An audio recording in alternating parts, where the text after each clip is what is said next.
Student, आज हम लोग जो है क्लास 10वां का सब्जेक्ट ज्योग्राफी में एक्सरसाइज 2 का जो है भूमि और मृदा संसाधन में टॉपिक 21वां में मरुस्थलीय मृदा के बारे में देखेंगे। मरुस्थलीय मृदा जो है कैसा मृदा होते हैं और यह भारत में कहाँ पाए जाते हैं। मरुस्थलीय या शुष्क मिट्टी, मरुस्थलीय मृदा को शुष्क मिट्टी भी कहा जाता है। तो मरुस्थलीय या शुष्क मिट्टी शुष्क और अर्ध शुष्क क्षेत्रों में पाया जाता है। मतलब ये जो मिट्टी ज्यादातर मतलब शुष्क जो क्षेत्र होते हैं उसी क्षेत्र में मिलते हैं या अर्ध शुष्क क्षेत्र होते हैं उसमें मिलते हैं। अर्थात कह सकते हैं कि मरुस्थलीय मृदा जो है भारत के पश्चिमी भागों में पाया जाता है। भारत का जो है पश्चिमी भाग, भारत का जो है पश्चिमी भाग जो है उस भाग में ही जो है आपका मरुस्थलीय मृदा अर्थात शुष्क मिट्टी पाए जाते हैं। मरुस्थलीय मृदा में रेत की मात्रा अधिक होती है। रेत माने बालू, तो बालू का मात्रा जो है सबसे अधिक मात्रा में होते हैं, परंतु ह्यूमस की मात्रा कम होती है। और ये मरुस्थलीय मृदा में ह्यूमस का जो मात्रा होते हैं उसमें न के बराबर, नगण्य के बराबर होता है। इस प्रकार के मृदा मुख्यतः पश्चिमी राजस्थान में पाए जाते हैं। और इस तरह का मृदा देखा जाए तो भारत के पश्चिमी राजस्थान में मिलते हैं। इसके अलावे देखा जाए तो यह मृदा गुजरात, दक्षिण पंजाब और दक्षिणी हरियाणा के कुछ क्षेत्रों में भी पाए जाते हैं। मैंने मुख्य रूप से ये पश्चिमी राजस्थान में मिलते हैं। उसके अलावे भी देखा गया है तो गुजरात में भी कुछ भागों में मरुस्थलीय मृदा मिलते हैं, दक्षिण पंजाब में भी है और दक्षिणी हरियाणा के कुछ भागों में भी जो है आपका मरुस्थलीय मृदा मिलते हैं। फिर 22वां है लवणीय और क्षारीय मिट्टी।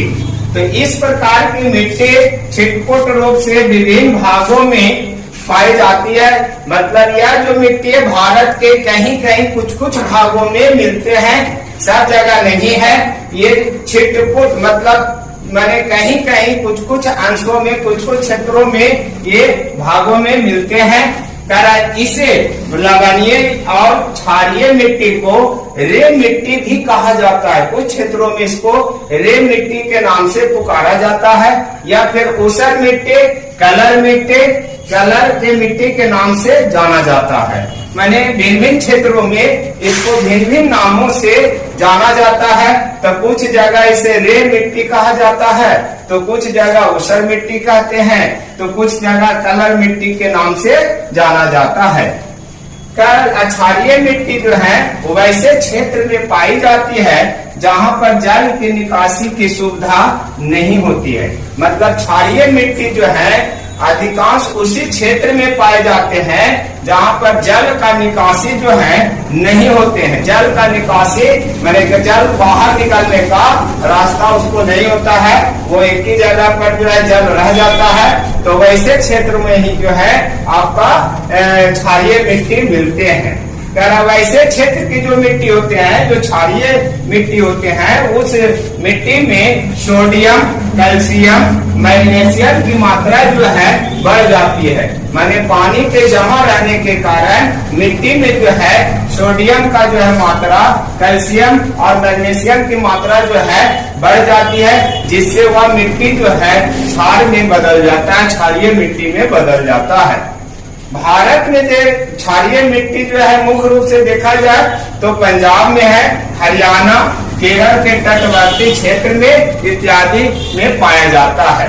मैंने मुख्य रूप से देखा जाए अगर क्षारीय मिट्टी का तो पंजाब में इसका ज्यादा मात्रा में है, हरियाणा में है, केरल के तटवर्ती क्षेत्रों में पाए जाते हैं।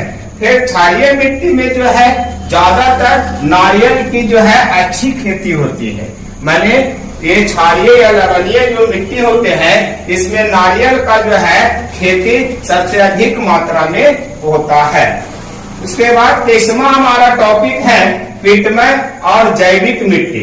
तो ये हमारा पिटमय और जैविक मिट्टी का रहा कि नमी युक्त भागों में वनस्पतियों एवं जीवों के अवशेषों के जमा हो जाने से पिटमय मिट्टी बनती है। मतलब नमी युक्त भाग, जहाँ पर नमी है, नमी वाला क्षेत्र में जहाँ नमी का मात्रा अधिक है, वहां पर वनस्पतियों और जीवों के अवशेष, माने पेड़ पौधे का अवशेष और जीवों के अवशेष का अधिक जमा हो जाते हैं, और जमा होने के बाद वो अपघटित होकर वो जो है मिट्टी में मिल जाते हैं। तो अपघटित होने के बाद वही मिट्टी पिटमय मिट्टी बन जाती है। क्या इसमें लवण अधिक मात्रा में होता है, और ऐसी मिट्टी में जो है लवण का मात्रा जो है माने अधिक होता है, लवण का मात्रा अधिक मात्रा में पाए जाते हैं।